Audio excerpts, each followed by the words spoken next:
Welcome to the Extremely Boring Stories. Today we listening. The village that never changed.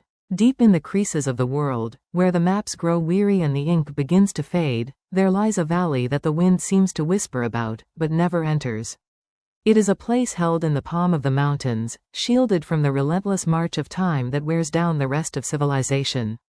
They call it Oakhaven, though the name hasn't been spoken aloud by an outsider in over a century. To the people who live there, it is simply the village. And in this village, nothing ever changes. If you were to stand on the ridge overlooking Oakhaven at dawn, you would see the same silver mist clinging to the thatched roofs that has clung there since the middle of the last age. You would see the blacksmith, a man named Silas, striking his anvil with a rhythm that matches the heartbeat of the earth itself. The sparks fly in the same patterns, landing in the same dust, extinguished by the same cool morning air. There is no neon here. There are no engines, no signals bouncing through the atmosphere, no frantic ticking of a clock racing toward a deadline. In Oakhaven, time isn't a line leading to an end, it is a circle, gentle and unbroken. The people of Oakhaven move with a peculiar grace. They do not hurry. Why should they? The harvest will come when the soil is ready, and the sun will set when the light has finished its work. They wear clothes of linen and wool, dyed with the berries of the forest, colors that seem to change with the seasons yet remain eternally the same. To look into their eyes is to look into a well of deep, unbothered peace. They do not know of the wars that rage beyond the peaks. They do not know of the empires that rise and crumble, or the technology that turns minutes into commodities. They are the keepers of the great silence. But silence is a heavy thing to guard. At the center of the village square stands a monument that no one talks about. It is a fountain, carved from a single block of white stone that does not belong to these mountains. The water that flows from it doesn't splash or ripple, it glides over the stone like liquid glass. It is said that if a leaf falls into that fountain, it does not rot. It does not drift. It simply stays, vibrant and green, forever suspended in the moment it touched the surface. This is the heart of the village's secret. The elders say that a long time ago, the village made a bargain. They saw the world outside becoming a place of smoke and noise. They saw people losing their souls to the hunger for more. And so, the founders of Oakhaven turned their backs on the horizon. They invited the stillness in. They asked the valley to hold them, to protect them from the decay of the passing years. And the valley listened.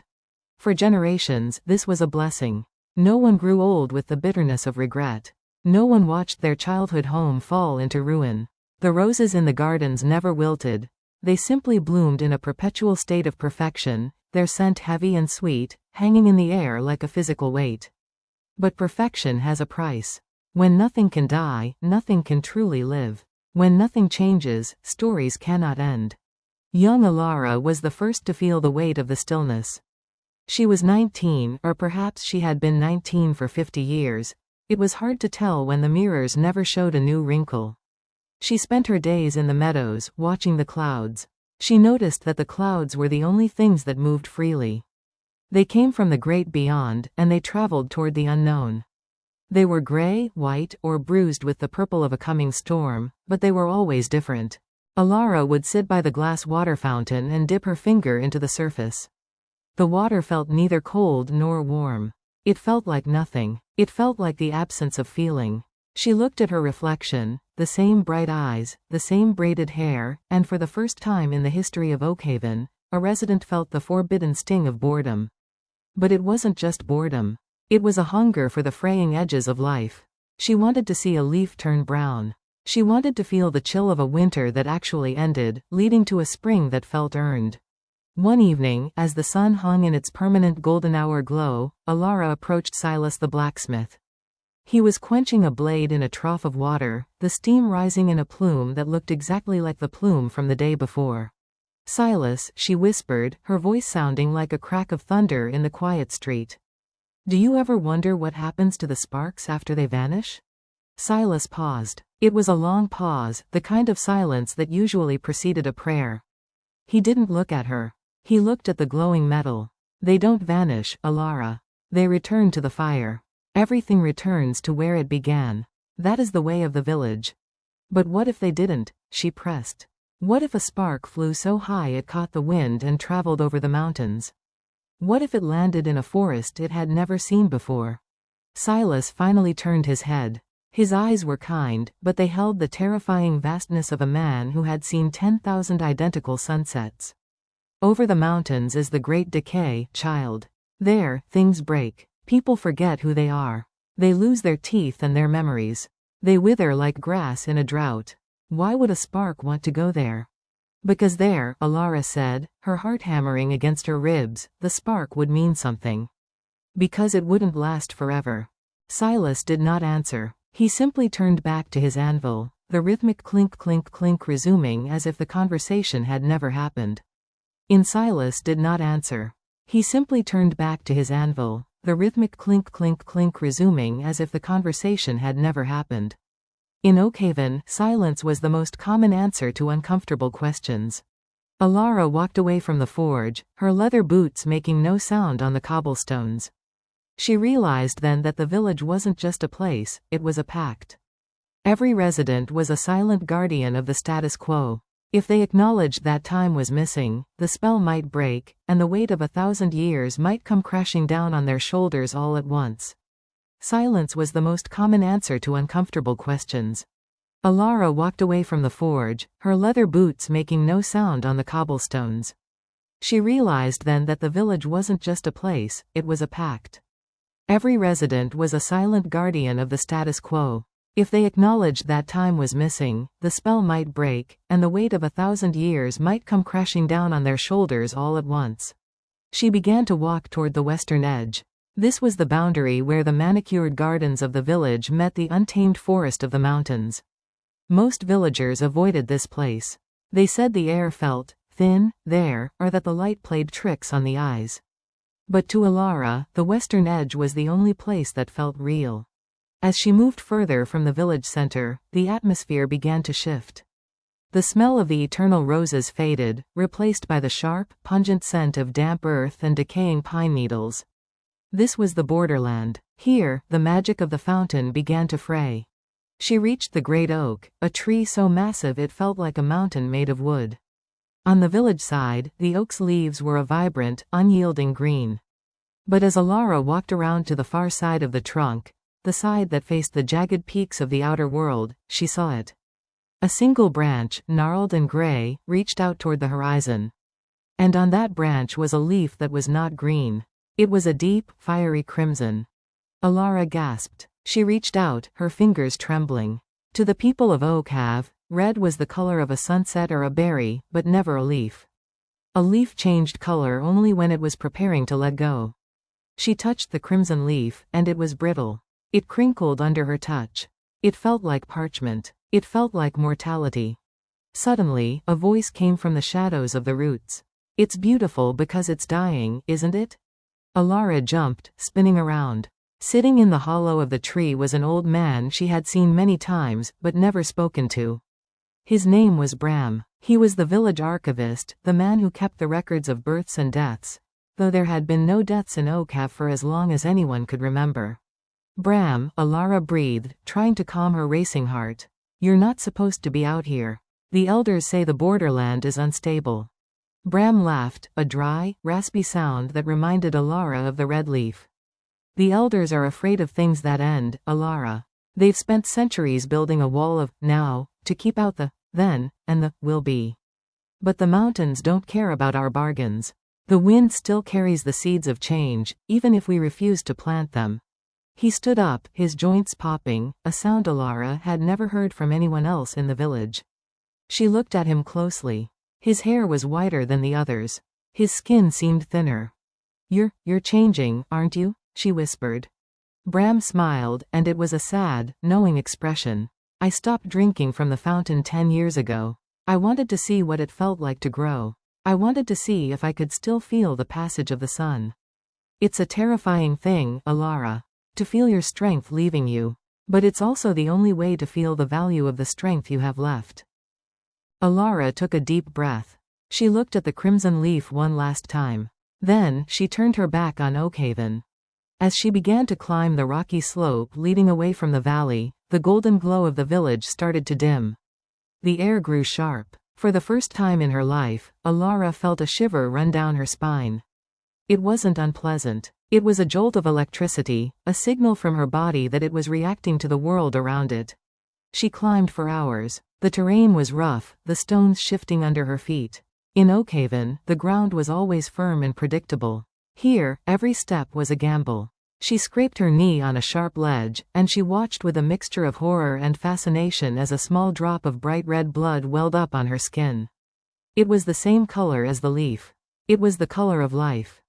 The further she went, the louder the world became. It wasn't the silence of the village. It was the roar of the wind, the cry of a hawk circling overhead, and the distant, low rumble of a world that was constantly in motion. When she finally reached the summit of the highest peak, she stopped. Before her lay a vast, sprawling landscape that took her breath away. It wasn't the perfect, unchanging garden she had known. It was a patchwork of brown fields, gray cities, and blue oceans. She saw smoke rising from chimneys. She saw the glint of metal moving along distant roads. It was chaotic. It was dirty. It was beautiful. But as she stood there, she heard a sound behind her. A soft, rhythmic thudding. She turned and saw a group of people from the village. They weren't coming to fetch her with anger. They were standing at the edge of the golden glow, their faces filled with a profound, aching longing. They were watching her. Silas was there, his hammer hanging limp at his side.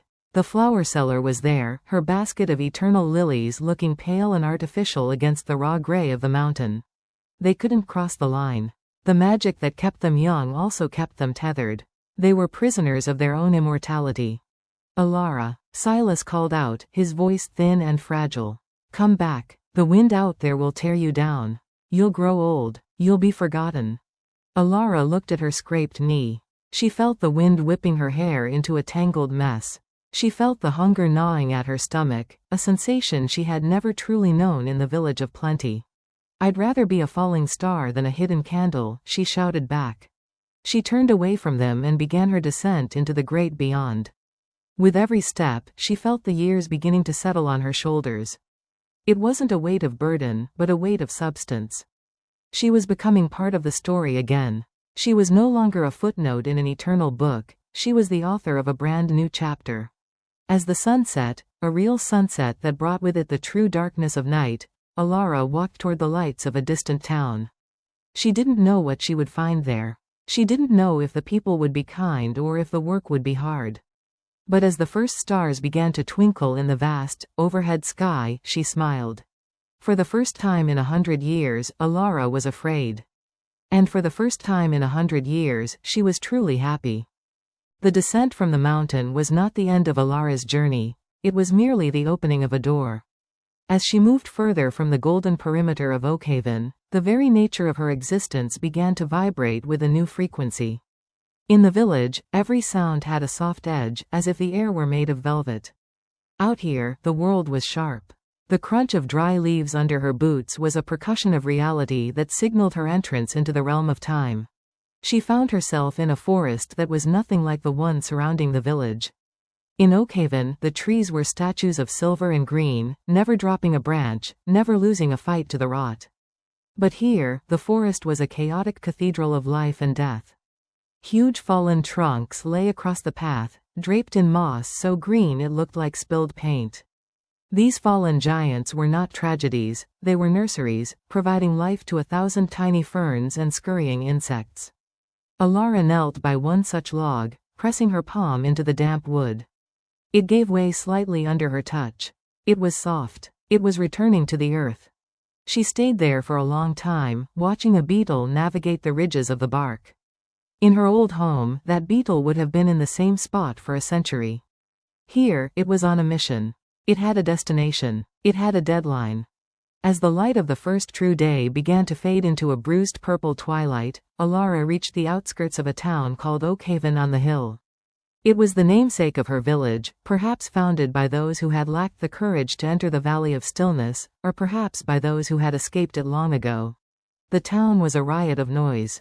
Even from a distance, she could hear the clanging of metal that was rhythmic but hurried, unlike Silas's slow, eternal pace. She heard the laughter of children that sounded jagged and high-pitched, and the barking of dogs that seemed to be arguing with the moon. She walked down the main street, her clothes, too fine, too perfect, drawing glances from the townspeople. Here, the people wore their history on their faces. She saw a woman with lines around her eyes that spoke of decades of laughter. She saw a man with a limp that told a story of a fall or a hard day's work. They were beautiful in their imperfection. They were like the mountains, worn down by the weather but standing tall because of it. Alara stopped at an inn called the Traveler's Rest. The sign swung on rusted hinges, creaking in the wind. To Alara, that creak was the most beautiful music she had ever heard. It was the sound of friction. It was the sound of things wearing out. Inside, the air was thick with the smell of roasted meat, spilled ale, and wood smoke. It was overwhelming. In the village, the air was always neutral, filtered by the magic of the valley. Here, the air was alive with the sense of survival. She sat in a corner, watching the room. A group of musicians was playing in the corner. Their music wasn't the perfect, ethereal humming of the Oakhaven winds, it was frantic and soulful. One of the strings on the fiddle snapped mid-song. The music faltered for a second, the crowd laughed, the musician tied a knot in the string, and they kept going. That moment changed everything for Alara. In the village, a snapped string would have been a disaster, a breach of the eternal order. Here, it was just part of the evening. It was a flaw that made the rest of the song better. She realized that the villagers she had left behind weren't just protecting themselves from death, they were protecting themselves from the joy of repair. They never got to fix anything because nothing ever broke. They never got to forgive anyone because no one ever truly changed. Over the next few days, Alara began to learn the language of the world. She learned that food tasted better when you were actually hungry. She learned that sleep was deeper when your muscles were tired from a day of movement. And she learned about the most terrifying and wonderful thing of all, tomorrow. In Oakhaven, there was no tomorrow. There was only a repeating today. But here, tomorrow was a mystery. It could bring rain, or it could bring a new friend. It could bring a challenge, or it could bring a gift. She found work at the inn, helping the cook. Her hands, which had been soft and unblemished for a century, began to develop calluses. She burned her finger on a stove, and she watched with fascination as the blister formed, then hardened, then eventually faded into a tiny scar.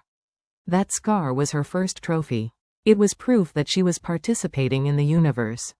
One evening, an old woman sat with her by the hearth. The woman's name was Martha, and her hands were gnarled like the roots of the great oak.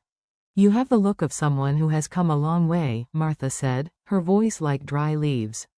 "But your eyes, they look like they're seeing the world for the first time." Alara smiled. "I come from a place where the sun never really sets and the flowers never die." Martha chuckled, a deep, rattling sound. "Sounds like a lovely place for a nap, but a terrible place for a life. A flower that never dies isn't a flower at all, it's just a piece of painted silk. It's the wilting that gives the bloom its power, dear. You only cherish the spring because you know the winter is coming to take it back." Alara nodded, tears pricking her eyes. "I used to be afraid of the winter. But now, I think I'm more afraid of the garden that never changes." "Good," Martha said, patting her hand. "Fear is just a sign that you have something to lose. And having something to lose is the only way to know you have something worth keeping." As the weeks turned into months, Alara's memory of Oakhaven began to feel like a dream, a beautiful, pale dream that was slowly being overridden by the vibrant, messy reality of her new life. She no longer looked like the girl by the fountain. Her hair had lost its unnatural sheen, and her skin had been kissed by the sun and bitten by the frost. She was aging, and she had never felt more alive. Back in the valley, the golden glow remained. Silas still struck his anvil. The roses still bloomed in their frozen perfection. The elders still sat in their circles, guarding a silence that was becoming more hollow with every passing year. They were still there, waiting for a change that would never come, while Alara was out in the world, becoming the change herself. She knew that one day, she would grow old. One day, her heart would slow, and she would return to the earth just like the fallen log in the forest. But until that day, she would walk. She would talk. She would break, and she would mend. She was Alara, the girl who chose the ending. And in doing so, she had finally found a beginning. The golden warmth of the valley was now a memory, a phantom heat that Alara felt only in her dreams. In the world beyond the peaks, the air was beginning to turn. It started as a crispness in the early morning, a sharp edge that caught in the back of her throat and made her breath bloom in front of her like a small, fleeting ghost. To the people of Oakhaven on the hill, this was simply the turn. But to Alara, it was a revelation. In the village that never changed, the temperature was a constant, polite hum, never too hot, never too cold. Here, the weather had teeth. The first winter. As October bled into November, Alara watched the forest transform. It wasn't the sudden, magical shift of a fairy tale, it was a slow, deliberate surrender. The maples turned a violent orange, then a deep, bruised burgundy, before finally letting go. She spent hours sitting by the window of the inn, watching the leaves fall. Each one was a tiny death, a golden coin tossed into the mud. In Oakhaven, a fallen leaf was a sign of a curse. Here, it was the sound of the earth preparing for a long, deep sleep.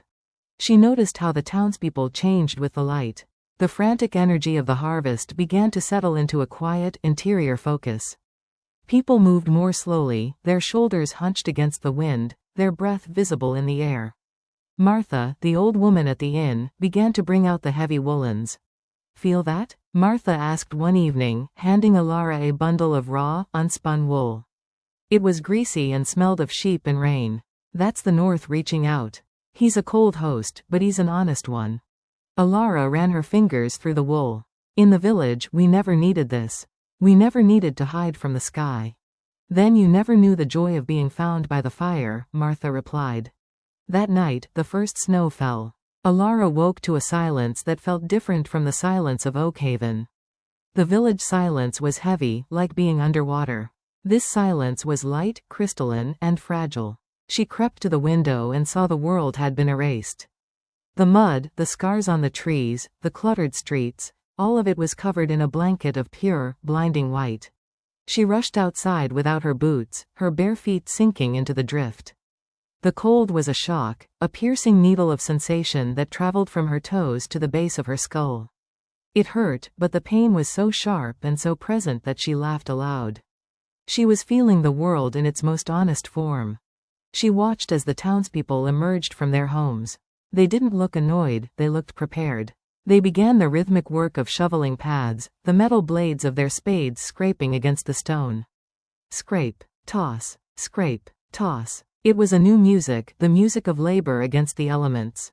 Alara joined them. She learned how to bank a fire so it would live through the night. She learned how to salt meat and store root vegetables in the dark, cool cellar.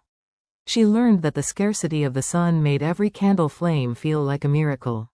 In the village, light was cheap. It was everywhere, all the time. But in the heart of a winter night on the hill, light was a treasure. You huddled around it. You shared it. You realized that the darkness wasn't an enemy, it was the canvas that made the light meaningful.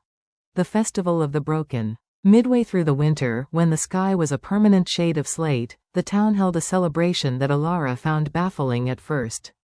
They called it the Kintsugi Night, named after an old philosophy of finding beauty in the shattered. Instead of bringing out their best clothes and newest tools, the townspeople gathered in the square with things that were broken.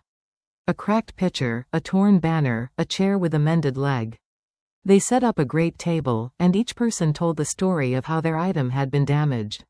A young man brought a rusted locket. "My grandfather wore this in the Great Flood," he told the crowd. "It took a dent when he hit the rocks, but it kept his heart beating." An old woman brought a quilt made of 100 different scraps of fabric. "None of these pieces were enough to make a dress," she said. "But together, they make a home." When it was Alara's turn, she stood up empty-handed. She looked at her palms, now rough and scarred from the winter's work. "I brought myself," she said, her voice carrying through the cold air. "I come from a place where nothing ever breaks. And because nothing breaks, nothing is ever truly cherished. I used to think a crack was a failure. Now I see it is where the story gets in." The crowd didn't cheer, that wasn't the way of the festival. Instead, they nodded, a collective acknowledgement of the shared human condition. They ate bread that was slightly burnt at the edges and drank ale that had gone a bit sour, and it was the best meal Alara had ever had. It was a celebration of survival, not perfection. The Library of the Lost. As the snows deepened, Alara found refuge in the town's only library. It was a drafty building filled with the smell of old paper and beeswax. The librarian was a man who seemed to be made of shadows and ink, his fingers permanently stained black from the pens he mended. For the first time, Alara read the forbidden books, the histories of the world beyond the mountains. She read about the great fires, the plagues, the wars that had reshaped the maps. She read about the inventors who died penniless and the poets who died of broken hearts. It was a staggering weight. In Oakhaven, the history was a single page that never turned. Here, history was a mountain of paper, a record of 1 billion lives that had flared up and gone out. "It's so much," she whispered to the librarian one afternoon. "How do you bear the weight of all this ending? All these people are gone. Their buildings fell. Their languages changed. Doesn't it make everything feel pointless?" The librarian looked up from his ledger. "On the contrary, Alara. If a story went on forever, you'd stop reading. You'd get bored. You'd put the book down and never pick it up again. It's the fact that there are only so many pages that makes you savor every word." He pointed to a shelf of dusty volumes. "These people didn't write because they thought they would live forever. They wrote because they knew they wouldn't. Every bridge built, every song sung, every garden planted in this world is an act of defiance against the end.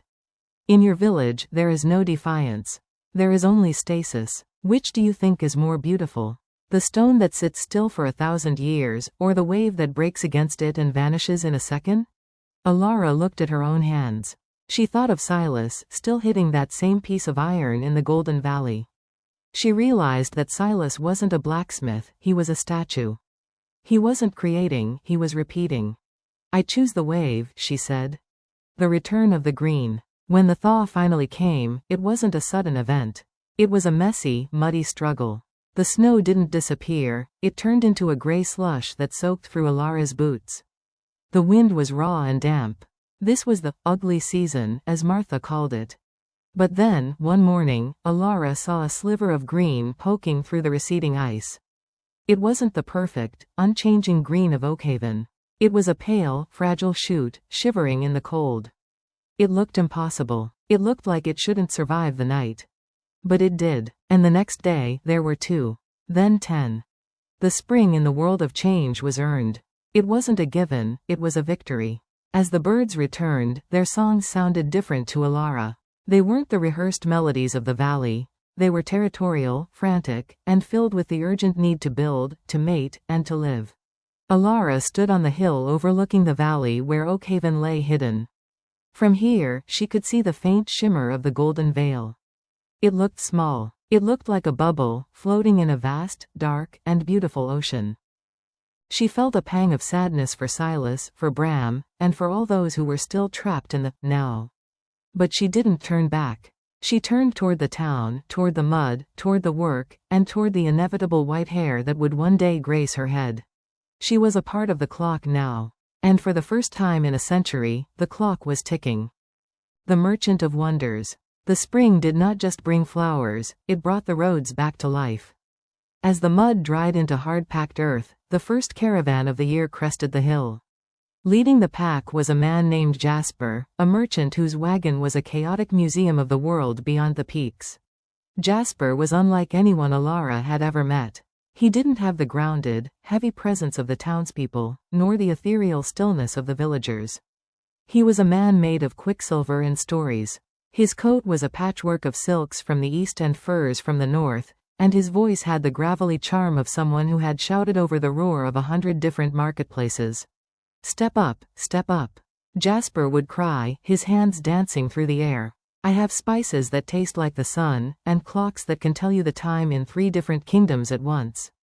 I have glass from the coastal cities that can turn a candle flame into a rainbow."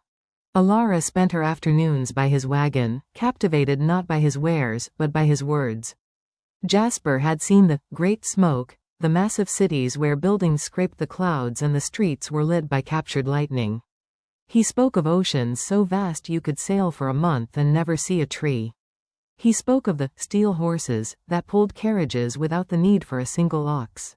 "Is it peaceful there?" Alara asked him one evening as he polished a brass telescope. Jasper laughed, a bright, jagged sound. "Peaceful? Heavens, no, girl. It's a riot. It's a mess. People are born, they fall in love, they lose their fortunes, and they die, all in the blink of an eye. It's loud, and it's dirty, and it's absolutely magnificent. He looked at her, his eyes narrowing slightly. You have a strange way about you, Alara. You look at a simple pocket watch like it's a holy relic. Most people just see a tool. You see a miracle. Because in my home, we didn't need to count the seconds, she whispered. We had all the time in the world, and so none of it mattered. Jasper handed her the telescope. Then take this. Look at the stars tonight. Don't just look at the light, look at the distance between them. That's the real world, Alara. Not the garden, not the wall, the distance. The lesson of the fever. It was during the tail end of Jasper's stay that Alara faced her greatest challenge yet. It started as a dull ache in her joints, a heaviness in her chest that she dismissed as tiredness from the spring planting. But by nightfall, the world began to tilt. In Oakhaven, illness was a myth. No one caught a cold, no one suffered a fever. The magic of the fountain acted as a perfect immune system, holding the body in a state of biological stasis. But out here, Alara's body was learning to defend itself for the first time. The fever took her quickly. She lay in her small room above the inn, the blankets feeling like lead. Her skin was a map of heat and chills. For 3 days, the world became a blur of shadows and voices. She saw the faces of the village elders in the flickering candlelight. She heard Silas's hammer, but it sounded like a funeral bell. She was terrified. This was the decay Silas had warned her about. She felt her strength evaporating, her mind wandering into dark, unfamiliar corners. She thought, for a moment, that she had made a terrible mistake. If she were in the village, she would be standing by the fountain, cool and perfect. Here, she was a flickering flame, threatened by the slightest draft. But then, she felt a cool cloth on her forehead. It was Martha. The old woman didn't look worried. She sat by the bed, humming a low, tuneless song, changing the water in the basin, feeding Alara spoonfuls of bitter broth. Am I dying? Alara managed to rasp. Martha smiled, her wrinkles deepening. No, child, you're fighting. This is what it feels like to be built of something that matters. Your body is learning how to be strong. You can't have a soul without a bit of a struggle to keep it. On the 4th day, the fever broke. Alara woke to the sound of a robin outside her window. The air felt incredibly sweet. She felt weak, but it was a clean kind of weakness. As she sat up, she noticed that her senses were sharper than they had ever been. The taste of the water was like nectar. The sight of the sunlight on the wooden floor was so beautiful it made her weep. She realized then that Silas was wrong. The decay wasn't a punishment, it was the price of admission. To feel the heights of joy, you had to be vulnerable to the depths of pain. The elders in the village weren't safe, they were simply numb. The final choice, the messenger. As the summer reached its peak, a figure appeared on the road from the valley. It was not a traveler or a merchant. It was a young man named Kale, a boy Alara had grown up with, though grown up was a strange term for 2 people who had stayed the same age for decades. Kale stood in the town square, looking lost and frightened. His clothes were too clean, his skin too smooth. He looked like a ghost in a world of solid things. When he saw Alara, his face broke into a mixture of relief and horror. Alara, he said, his voice trembling. What has happened to you? Your face, your hands. Alara looked down at herself. She was tan from the sun, there were faint lines around her eyes from squinting at the horizon, and her hands were scarred from the kitchen and the garden. I've been living, Kale. That's what happened. The elders sent me, Kale whispered, stepping closer. The fountain, it's slowing down. Ever since you left, the water doesn't flow as fast. The roses are starting to drop a few petals.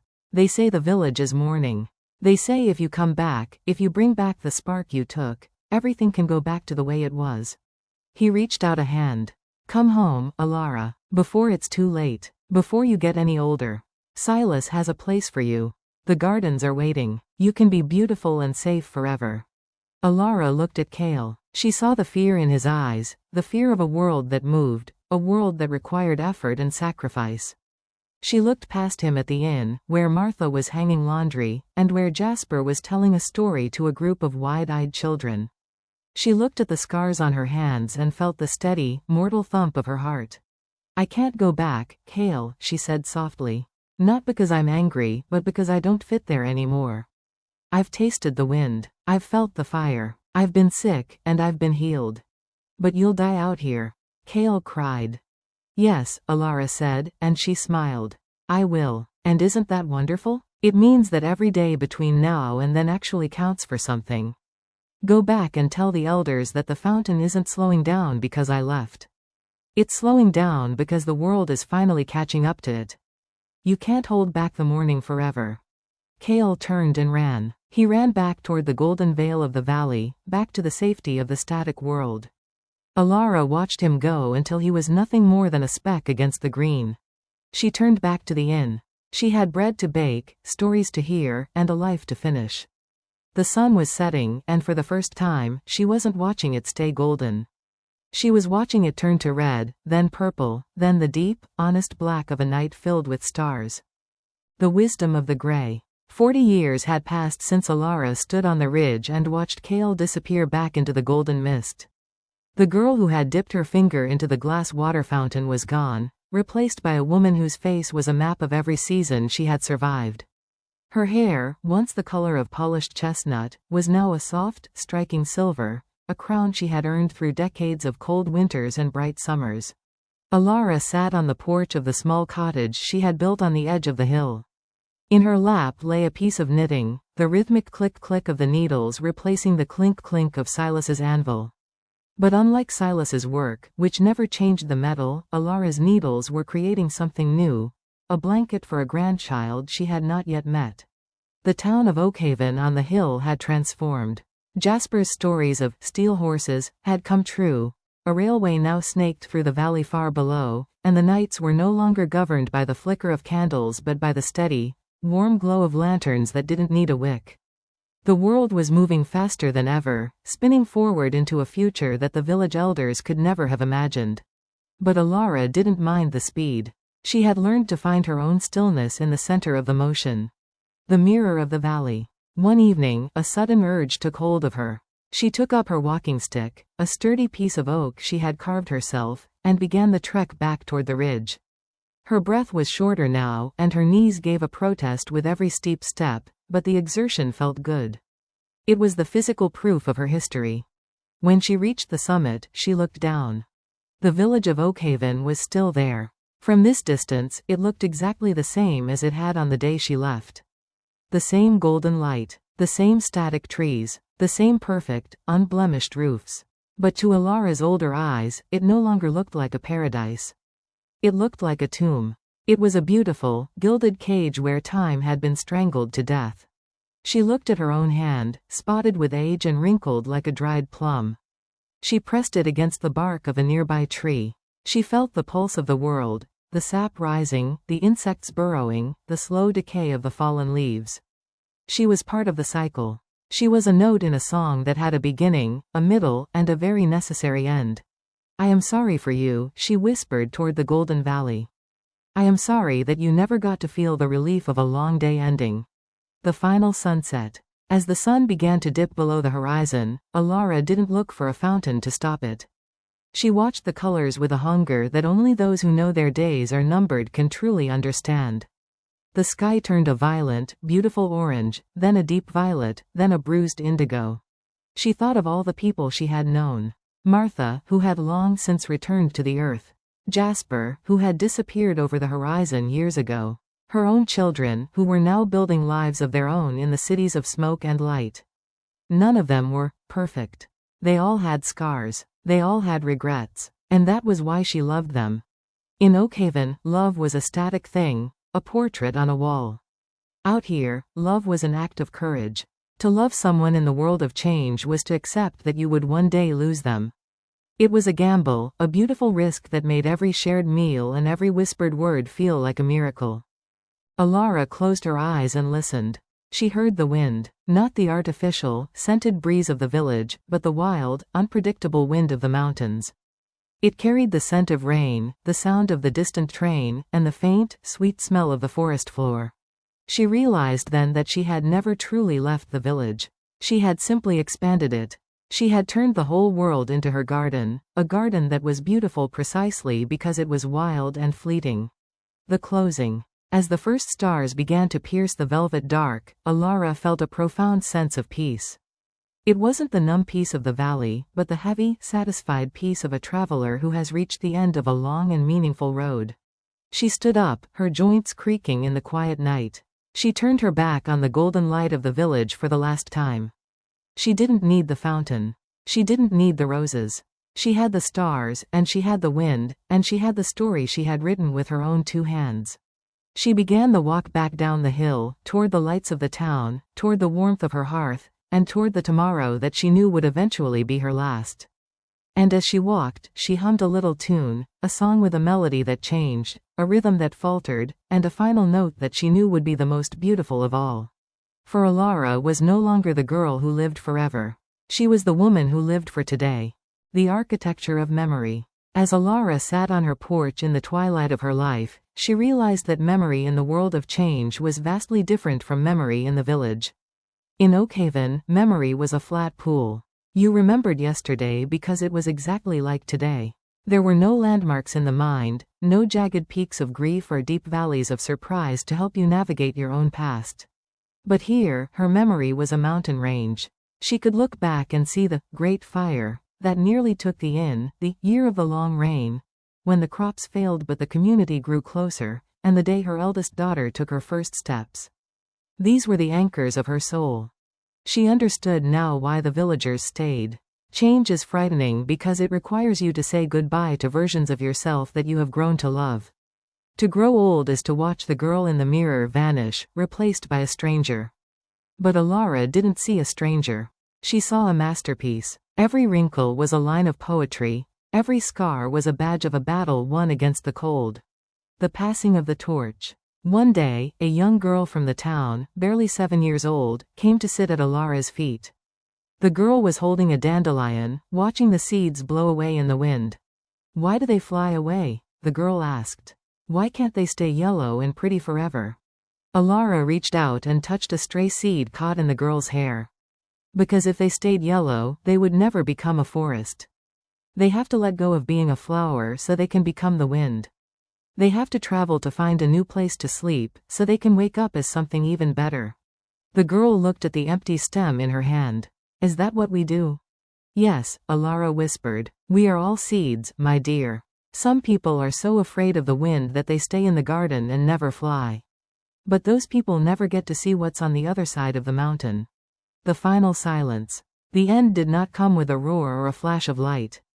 It came like the first frost of autumn, quiet, inevitable, and strangely beautiful. Alara felt the call of the earth. It wasn't a frightening call. It felt like the pull of a warm bed at the end of a very long day. She lay in her room, the windows open to let in the night air. She could hear the town settling down. The distant whistle of the train, the shutting of doors, the soft murmur of neighbors checking on one another. She thought of the fountain in Oakhaven one last time. She imagined it still flowing, silent, sterile, and lonely. She imagined the roses, still blooming for an audience that had forgotten how to smell them. And then she let the image fade. She turned her eyes to the window. The moon was a silver crescent, hanging over the peaks. It was the same moon that shone over the village, but here, it was part of a dance. It would wax and wane. It would hide behind clouds. It would govern the tides. Alara took a breath. It was a shallow breath, but it was hers. It was a breath that had traveled through the lungs of a seeker, a worker, a mother, and a witness. She closed her eyes, and the darkness was not a void. It was a tapestry. It was the great beyond she had once stared at from the ridge. And as she stepped into it, she didn't bring the golden light of the village.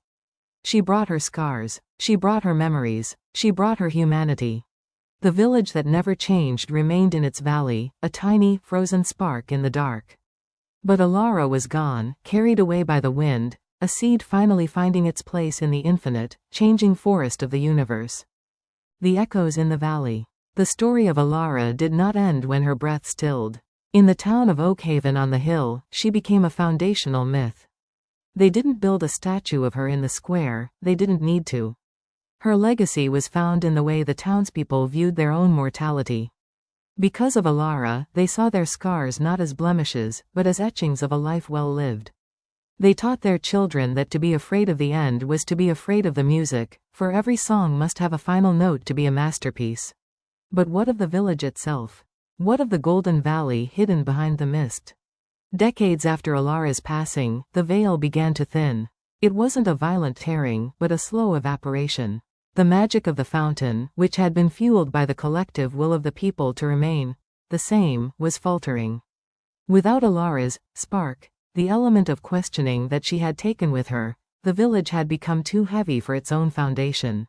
One day, a young boy from the town, a great-grandson of the people Alara had worked with at the inn, was chasing a stray hound up the mountain. He crossed the ridge where Alara had once stood. But he didn't see a golden glow. He saw a village that looked tired. The Great Awakening. The boy descended into the valley. As he walked through the streets of the original Oakhaven, he saw the blacksmith, Silas. Silas was still there, but he wasn't striking his anvil anymore. He was sitting on a bench, staring at his hands. For the first time in centuries, Silas looked old. Not the graceful age of Alara, but a sudden, dusty kind of age, like a book that had been closed for too long. "Who are you?" Silas asked, his voice sounding like two stones rubbing together. "I'm from the hill," the boy replied, offering a piece of fruit from his pocket, a real apple, slightly bruised and sweet. Silas took the apple. He looked at the bruise. He smelled the scent of a fruit that had grown in the wind and the rain. He took a bite, and for the first time in 1,000 years, Silas felt a sharp, sweet burst of flavor that wasn't perfect. It was real. As Silas ate, the golden light around the village finally snapped. The eternal roses began to wilt in a matter of seconds, their petals falling like red snow onto the cobblestones. The fountain at the center of the square stopped its glass-like flow and began to splash, the water finally turning into the chaotic, musical liquid it was meant to be. The villagers emerged from their homes. They looked at each other and, for the first time, they saw the truth. They saw the time they had missed, but they also saw the possibility of the time they had left. They weren't angry. They were relieved. They were finally allowed to change. The two Oakhavens. The two villages, the one that never changed and the one that always did, eventually became one. The people of the valley moved up to the hill, and the people of the hill brought their tools and their stories down into the valley. They merged the silence of the old world with the noise of the new. They buried Alara's knitting needles in the center of the square where the fountain used to be. They didn't want a monument to stasis, they wanted a monument to the journey. If you go there today, you won't find a place where time stands still. You will find a bustling town where the clocks tick loudly and the seasons are celebrated with fierce joy. You will see people who know that their time is short, and because of that, they spend it with a generosity that is breathtaking. They still tell the story of the girl who walked away from perfection. They tell it to the young ones who are afraid of the dark, and to the old ones who are preparing for their own sunset. They tell them that the world is a beautiful, broken, changing place, and that is exactly why it is worth living in. The final narrative beat. The screen fades to a soft, natural green. The sound of a single, ticking clock fills the audio space, growing louder for 3 seconds before fading into the sound of a wind chime. This is the end of the script, but for the listener, it is the beginning of a reflection. In the 2 hours of this video, the audience has traveled from a state of artificial immortality to the acceptance of a beautiful, mortal life. The coda, the breath of the world. We often think of time as a thief. We watch the clock and see it stealing our youth, our strength, and our memories. We look at the village of Oakhaven and, for a moment, we envy them. We envy the skin that never sags and the flowers that never fall. But as Alara learned, time is not a thief. Time is a gardener. It prunes the past so that the future has room to grow. If you were to walk the path Alara took today, you would find that the ridge is no longer a boundary. The mist is gone. The great beyond and the Golden Valley have bled into one another, creating a landscape that is neither perfect nor stagnant, but alive. The story of the village that never changed is, in the end, a story about the courage to be temporary. The meditation on the now. Close your eyes for a moment and listen to the world around you. Perhaps you hear the hum of a city, or the rustle of trees, or the steady rhythm of your own breathing. This is the music Alara chose. This is the music of a world that is moving towards something. Every second that passes is a miracle because it will never happen again. In Oakhaven, a second was a grain of sand in a desert, infinite and indistinguishable. But for us, for the children of the change, a second is a diamond. It is rare, it is hard-won, and it is ours to spend. Think of the people in your own life. Think of the faces that have changed over the years. The graying hair, the laugh lines, the way their hands have grown to look like the hands of their parents. These are not signs of loss. They are the ink of a story that is being written in real time. They are the proof that you are participating in the great, messy, beautiful experiment of being human. The final message. If Alara could speak to us now, from the place where all seeds eventually find their rest, she would likely say this: do not seek the fountain. Do not look for the place where the sun never sets or the roses never wilt. Instead, look for the place where the work is hard and the joy is earned. Look for the person who will grow old beside you. Look for the task that makes your muscles ache and your heart full. For it is in the breaking that we are made whole. It is in the ending that we find our meaning. And it is in the change, the constant, relentless, beautiful change, that we truly find our home. The journey of Oakhaven is over. The gates are open, the wind is blowing, and the clock, at long last, is ticking for everyone. And that is exactly as it should be. The Chronicles of the Founding. Before Oakhaven became a prison of perfection, it was a dream born of exhaustion. To understand why Alara had to leave, we must understand why her ancestors stayed. In the archives that Bram kept, those dusty, unread ledgers, there were accounts of the Age of Iron and Ash. The world outside had not always been the vibrant, busy place Alara discovered. Centuries ago, it was a land of constant upheaval.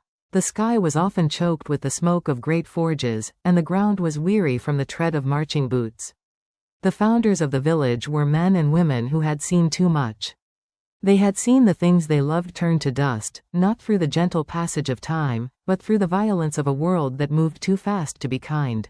They sought a sanctuary. They found the valley, a geological anomaly where the wind seemed to lose its direction and the echoes never quite died away. It was a place where the earth felt older and more stubborn.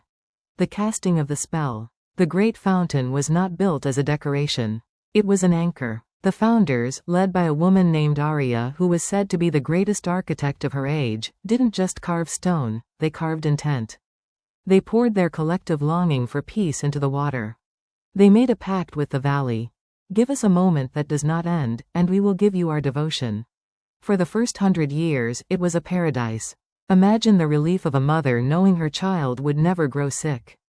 Imagine the joy of a painter who could work on a single canvas for a century, perfecting every stroke without the fear of his eyes failing or his hands shaking. This was the golden era of Oakhaven.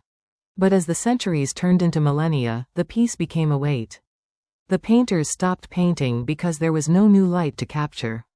The poets stopped writing because there was no new grief to process. The village became a museum where the exhibits were alive, but the art had long since died. The mechanics of the stillness. How did it work? The villagers didn't just stop aging, they stopped accruing. In the outside world, every day adds a layer of experience, like a new ring in the trunk of a tree. In Oakhaven, the rings were never added. When Silas hit his anvil, the iron didn't actually change its molecular structure until the moment he decided the work was done. But in Oakhaven, nothing was ever truly done. The iron remained in a state of potential. The bread in the oven stayed at the perfect point of rising, never burning, never cooling. It was a world of almost. Alara was the first to realize that almost is a cruel place to live. To almost love, to almost grow, to almost arrive, it is a life of shadows. She realized that the founders hadn't saved the village from the world, they had saved the village from its own soul. The philosophy of the falling leaf. In the middle of your video, use this meditative section to slow down the pace. Consider the leaf, the narrator says, their voice dropping to a near whisper. In the village, the leaf is a masterpiece of green. It is veins and chlorophyll, light and life, held in a perfect stasis. It is beautiful, but it is a lie. Because a leaf's true purpose isn't just to be green, its purpose is to fall. It is to provide shade in the summer, color in the autumn, and nourishment for the roots in the winter. By stopping the leaf from falling, the villagers didn't save the leaf. They robbed the tree. This realization is what truly drove Alara over the ridge. She didn't leave because she hated the village. She left because she loved the tree more than the leaf. The children of the hill. As the years turned into decades, the story of the girl from the valley became a cornerstone of the town's identity.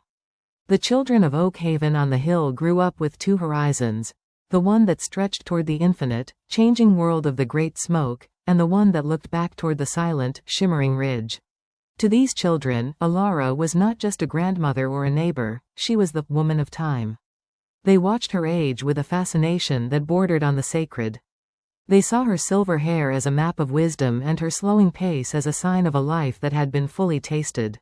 In the town's schoolhouse, the teachers began to use the valley as a metaphor for the human heart.